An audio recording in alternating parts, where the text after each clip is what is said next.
A very good morning, students. I hope you all are good. So today we are going to start a new chapter in your EVS book, chapter number 23, and this is the last chapter of your syllabus. And the name of the chapter is Beautiful Earth. Okay, so an exercise is given on the top of the page. Exercise is write the things that are round in shape like the earth. यहाँ पे कुछ objects बने हैं जिसमें आपको टिक करना है जो आपके अर्थ के शेप के होते हैं. ठीक है. सो आपको यहाँ पेंसिल है, क्लॉक है, आइसक्रीम बाउल है, काइट, ऑरेंज एंड बॉल है जिसमें से आपको टिक द करेक्ट आंसर करना है. So let's start the chapter reading. We live on a beautiful planet earth, it's our home. तो हम जिस प्लानट पर रहते हैं उसका नेम होता है अर्थ. ठीक है. It's a beautiful planet. ये अर्थ जो है वो बहुत ब्यूटीफुल प्लानट है. So what does the earth look like to you. तो आपको अर्थ कैसा नज़र आता है. The earth is huge. It may seems flat to us, but it is round in shape. अर्थ जो है बहुत ह्यूज है, बहुत बड़ा है. इट मे सीम फ्लैट, वो हमें फ्लैट दिखाई देता है लेकिन इसका जो शेप होता है वो राउंड होता है. A model of the earth is called a globe. तो जो अर्थ का एक मॉडल होता है उसको हम ग्लोब कहते हैं. And it is made up of land and water. तो इसमें जो ये जो है दोनों लैंड एंड वाटर से मिलकर बना है. The blue colour shows water, the brown and green colour shows land. तो जो अर्थ में ब्लू कलर जो आपको शो होता है ये सब वाटर होता है. एंड जो ब्राउन एंड ग्रीन कलर है ये लैंड एंड ट्रीज़ वगैरह शो करते हैं. ठीक है. आर अर्थ आर होम, हमारा होता है ये सब वाटर होता है.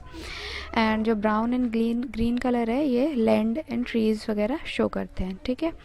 आर अर्थ आर होम, हमारा अर्थ जो है वही हमारा होम होता है. And we live on land, we build our houses and grow crops on lands. तो जो लैंड वाला पार्ट होता है उस पर हम वहाँ रहते हैं अर्थ पर. एंड उस लैंड पर हम अपने हाउसेज बनाते हैं और क्रॉप्स को ग्रो करते हैं. Animals and plants live on land too. They are some living beings living in water. तो यहाँ पे जो है प्लांट्स एंड एनिमल्स दोनों होते हैं लैंड पर. एंड कुछ लिविंग बींग्स जो होते हैं क्रिएचर्स वो पानी में भी होते हैं. ठीक है. Next is different land forms. तो आज पढ़ लेते हैं डिफरेंट लैंड फॉर्म्स के बारे में. The land on the earth can take many shapes and these are called land forms. तो जो अर्थ पे लैंड प्रेजेंट है, जो ग्रीन पार्ट होता है इस ये जो होता है इसके डिफरेंट शेप्स हैं. जैसे आप ग्लोब पर देख सकते हैं इस पर. तो ये जो डिफरेंट शेप्स होता है ये अलग अलग टाइप की जो शेप्स की लेंथ होती है इन्हें हम लैंड फॉर्म्स कहते हैं. Let us have a look at each of them. तो हम एक एक कर इसको चेक कर लेते हैं. Come to the next page, page number 140. The first one is plains. तो here the picture is given of a plain. This is at some places the land is flat. यहाँ पे कुछ आपने देखा होगा कई जगहों पर जो होता है वो जो ज़मीन होती है वो फ्लैट होती है. A flat land is called the plain. और जो फ्लैट लैंड होता है उसे हम प्लेन कहते हैं. We live and grow crops on plains. तो प्लेन ऐसा पार्ट होता है जिस पर क्रॉप्स को ग्रो किया जाता है. मैनी रिवर प्लेन कहते हैं. We live and grow crops on plains. तो प्लेन ऐसा पार्ट होता है जिस पर क्रॉप्स को ग्रो किया जाता है. Many rivers flow through the plains. तो ये जो लैंड होती है इसमें जो है रिवर भी फ्लो करता है. Next one is mountain. Mountain the land on the earth is not same everywhere. तो आपको बताया है लैंड जो है अर्थ पर वो सेम नहीं होती है. ऐसे ही it is high at some places and low at other. कुछ कहीं पे हाई होती है और कभी कहीं पर लो. ठीक है. वे land is high are called mountains और हिल्स. जहाँ पे लैंड बहुत ज़्यादा हाई होती है वो वाली लैंड को हम माउंटेन्स एंड हिल्स कहते हैं. Some high mountains are covered with snow. कुछ ऐसे माउंटेन्स होते हैं जो बिल्कुल कवर्ड होते हैं स्नो से. And this snow melts in summers and flow into the river.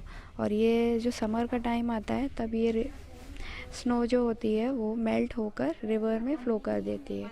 Next one is valley. Okay. The lowland area between two hills और mountain is called a valley. तो जो टू हिल्स एंड माउंटेन्स जो होते हैं उनके बीच की जो land होती है उसे हम लोलैंड एरिया कहते हैं. उसको हम वैली भी कहते हैं. ठीक है. Next one is plateau. A high land with a flat top is called a plateau. High land होती है और उसका टॉप जो होता है वो बिल्कुल फ्लैट होता है। It is called like a table, it is also called a table land. यहाँ पे एक पिक्चर बनी है, इसमें आप देख सकते हैं यहाँ पे एकदम हाई लैंड है जिसकी जो टॉप है वो बिल्कुल फ्लैट है, उसे हम प्लेट्यू कहते हैं। Is called a plateau. High land होती है और उसका टॉप जो होता है वो बिल्कुल फ्लैट होता है। It is called like a table, it is also called a table land. यहाँ पे एक पिक्चर बनी है, इसमें आप देख सकते हैं यहाँ पे एकदम हाई लैंड है जिसकी जो टॉप है वो बिल्कुल फ्लैट है, उसे हम प्लेट्यू कहते हैं। Next one is desert. Desert land it is covered with sand is called a desert and this area receive very little rainfall. तो जो एरिया होता है जैसे राजस्थान वगैरह में, तो यहाँ पे जो लैंड होती है वो सैंड से कवर्ड रहती है, यहाँ पे रेनफॉल कम होती है, इसलिए हम इसे डेजर्ट एरिया कहते हैं। Next one is island. Island an island is a piece of land surrounded by water on all sides. Island जो होता है वो एक लैंड का पीस होता है जो 4 साइड्स से वाटर से घिरा हुआ होता है and it is found in the middle of the sea और ओशन। ये किसी भी समुद्र या सी के बीच में प्रेजेंट होता है। Next one is water and air on earth. तो वाटर एंड एयर की प्रेजेंस जो होती है अर्थ पर, उसके बारे में पढ़ लेते हैं। Human animals and plants need water to live and large water bodies are called oceans. तो आपको पता है ह्यूमन्स एंड एनिमल्स के प्लांट एंड वाटर की जो होते हैं बहुत इंपॉर्टेंट होते हैं। एंड लार्ज वाटर बॉडीज़ जो होती हैं बहुत ज़्यादा बड़ी जो होती हैं लार्ज वाटर बॉडीज़, वो हम उन्हें ओशंस कहते हैं, जिसे हम समुद्र कहते हैं। Other water bodies are lakes, ponds, rivers and seas. ये जो कुछ अलग छोटी जो स्मॉल वाटर बॉडीज़ होती हैं उन्हें हम लैंड्स, पॉन्ड्स, लेक्स ये बोलते हैं, ठीक है। We should not waste water, it is precious as you all know water.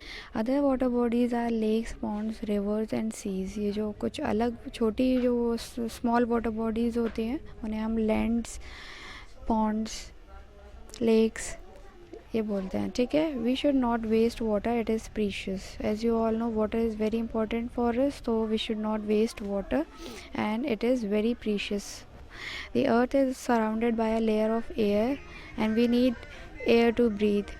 तो अर्थ जो है it's surrounded by the layer of earth air.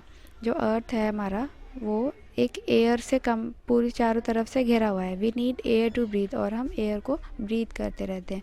We can not see और taste air, we can only feel it. तो हम जो air है उसको test नहीं कर सकते, ना ही उसे देख सकते हैं, only we can feel it. Okay, so these are the different landforms we have read in this chapter. So this chapter is completed. You have to do the exercises in your notebook. Okay, goodbye students.